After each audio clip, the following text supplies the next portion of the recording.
Smart objects were introduced in Photoshop CS2 almost 15 years ago, and yet they remain one of the most misunderstood and underutilized features. I hope to change that, so in this video I'm going to show you the 5 most useful techniques you can achieve by using smart objects.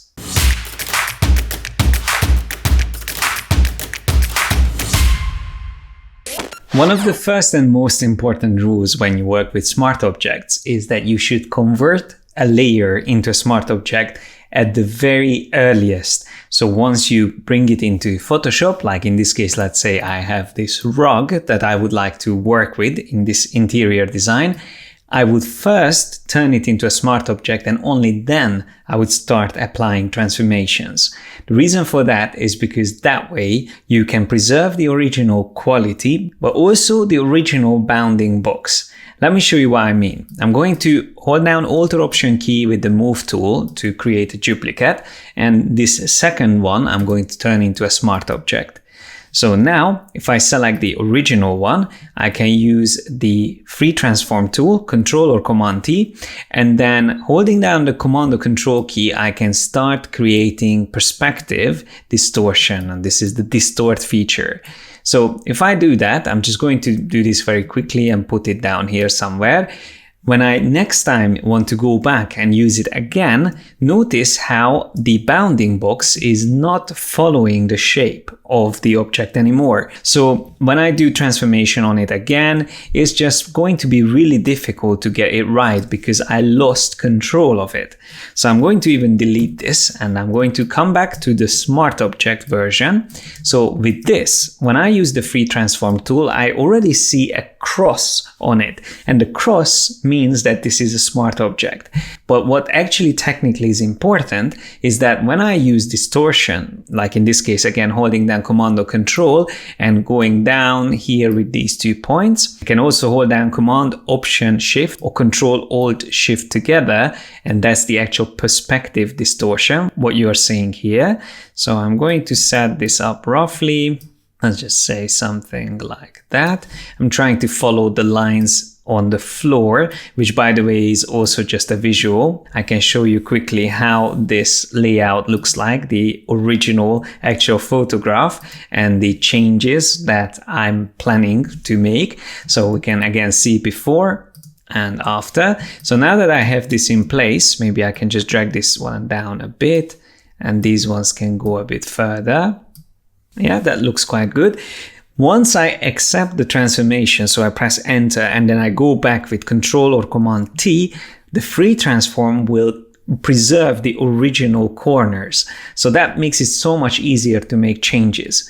So this is one of the main reasons why you should work with smart objects, because they preserve the original quality, but also because you have more control over your distortions. So remember to always convert layers into smart objects before you start messing around with them. And let me show you another thing. Did you know that even when you are rotating layers, you are losing quality on them, unless you are saving them as smart objects? So let me show you this with this frame here. Now notice this is set to a smart object already, but I'm going to revert it back or rasterize it by right-clicking on it and choose rasterize layer.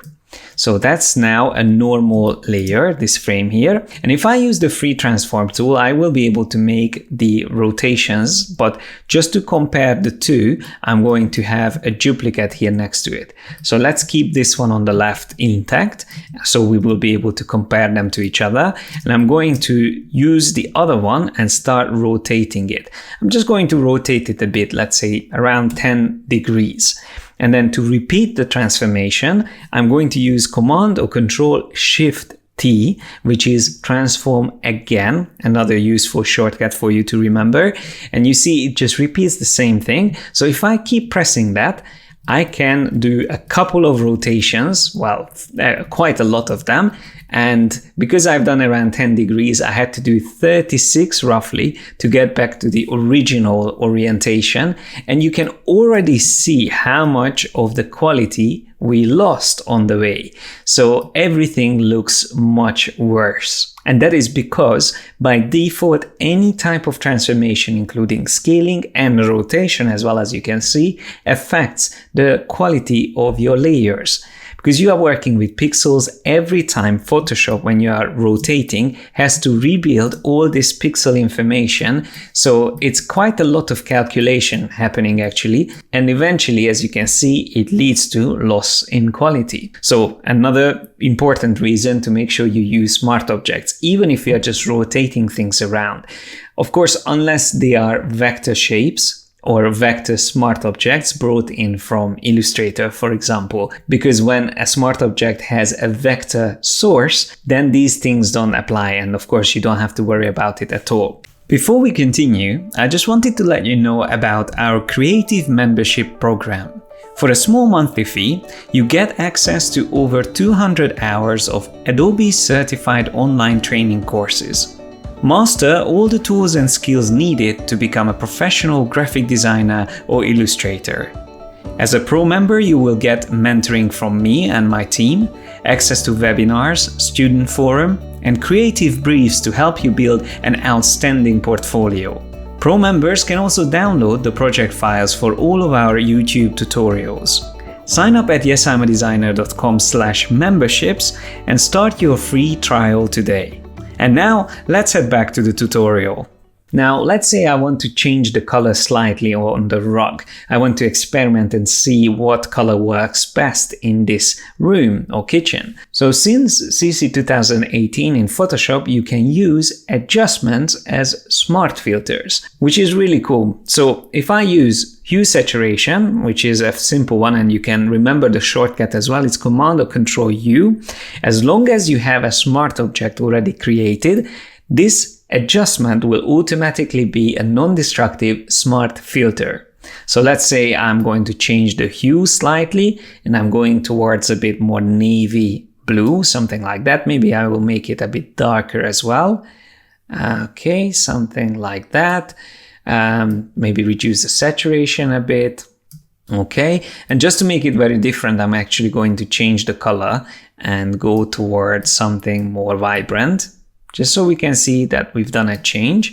Okay, so that was before, this is after. If I click OK, now you see this adjustment is added here, and I can turn it off, turn it back on, and if I double click on it, I can even go back and make changes to it. So remember, you can use adjustments directly on smart objects, and all of them will become a non-destructive smart filter. And there's a little bonus tip on this. If you double click on this icon here on the right, you can even reduce the intensity of it by using the opacity slider. So this is not the opacity of the layer, this is the opacity or visibility of the effect or adjustment that you applied. You can even use blend mode, so I can go into any of these other blend modes. So yeah, that can be useful, but it's very similar to using an adjustment layer, which would have its own opacity, of course. Now moving forward, I would like to add also this glass here in the back, but first of all I will need to mask it out. I'm going to do this very quickly with the magic wand.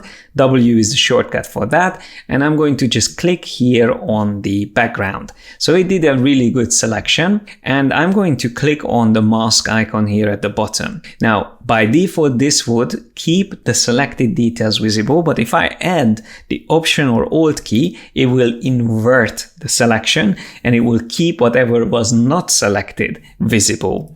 So now we have our mask ready. This is when I would create the smart object. So remember when I said converting something to a smart object should be the first step before you make any transformations, and that's still true, but creating a mask should be even earlier than creating the smart object. So once you have your pixel mask created, that's when you should wrap that up into a smart object. Again, I'm going to demonstrate the difference. So I have this example here. I'm going to Alt click and drag it. Both of them has their pixel mask, and I'm going to right click on the duplicate and convert it to a smart object. Now the mask is saved into the smart object source. So if I double click on the layer's thumbnail, we go inside it and there's the mask, we can see it. So we can make changes to it, and masking is the right way of separating an object from its original background. So you should never delete details because you never know what you miss and maybe you want to refine it later. So remember, use masks whenever possible, but also most importantly, save them into the smart object and don't keep it outside of the smart object. So just to demonstrate this to you, I'm going to move the mask for now and right click on this other layer, convert that also to a smart object, and then drag the mask back on it. So now we have both of the glasses saved as smart objects, but the one on the left has the mask outside of the smart object, while the one on the right has it embedded inside its source. So let's see what's the difference. If I now start making changes, let's say I make both of them, I will select both of them, and I will even put them a bit closer to each other. So I select both of them and I'm going to make them bigger. So I'm going to increase their size, maybe to something like that. And then I'm going to make them again smaller. I will also maybe rotate them around and use the handy shortcut to repeat this transformation, Command or Control Shift T. Let's rotate them around a bit. I call this the whirlpool effect just to demonstrate what's going on. And already we start to see what's happening. So when I move these apart, let me just move that one further to the left, already notice that a white line is starting to appear around the edges. That means the mask is losing its original quality. And the best way I can show this to you, if I hold down the Alt or Option key and click on the layer mask thumbnail. Once I do that, we can actually have a look at the details here. And it doesn't look that bad, but it is losing quality because that is still a raster detail. So the mask is not preserved when it's outside of the smart object, so the quality is degrading with each transformation. But when I go into the other smart object and I look at the mask, you will see how much sharper that looks. So it's really hard to see them next to each other, but if I maybe just go in here and put it on, and then I go to Window, Arrange, Tile horizontally or vertically, there we can see the difference. So roughly from the same distance, you can see how much better the one on the right looks, which was saved inside the source of the smart object. So hopefully that made sense, and believe me, this is the best workflow. So first create the mask, then create the smart object, and then start creating transformations. Moving on, I have another cool example here. So I'm just going to put this glass on the shelf, make it smaller. And by the way, whenever you are resizing a smart object and you go back to the free transform tool, it will actually tell you how much smaller this is compared to the original preserved resolution and size. So this is actually half the original size. If I make it bigger, I can always tell what's the original size once I reach 100%. And when I go beyond that, that is actually stretching the original quality and goes beyond it. Of course, you can go higher, like to 150 or even 200%, depending on the image itself. And you can get away with it because Photoshop has a really good resampling algorithm built into the smart objects. But I'm going to just keep it smaller like this. And what I wanted to show you is that whenever you are duplicating a smart object, you are essentially using the same source for both of these instances. So here you can see we have two smart objects, but they are connected. So their source is the same. This way, Photoshop is saving some space because the file size is not getting bigger. Also, it allows us to make changes to one and all three of them will update. So for example, if I wanted to retouch this a bit and wanted to get rid of one of these shiny details from them, if I double click on any of these thumbnails and maybe add an additional layer and use the spot healing brush tool and just paint over that detail, when I save this smart object and close this file, you can see that detail updated on all of the three instances. Now, this is very useful, of course, but what if I want to keep them separate or different from the others? All you have to do for that is to, instead of simply just duplicating the layer, you would use right-click, New Smart Object via Copy.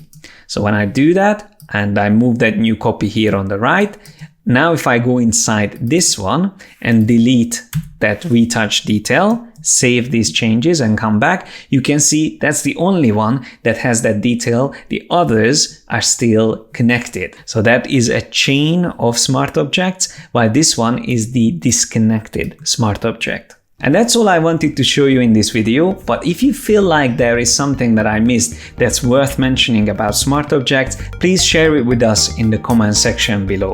Thanks a lot for watching. Like and share this video if you enjoyed it. Don't forget to subscribe and hit the bell icon to get notified whenever we release new videos. Click on the link on my right and start your membership today to get access to over 200 hours of training courses and personal mentoring by me and my team of creative professionals. Have fun learning, guys, and I will see you in the next one.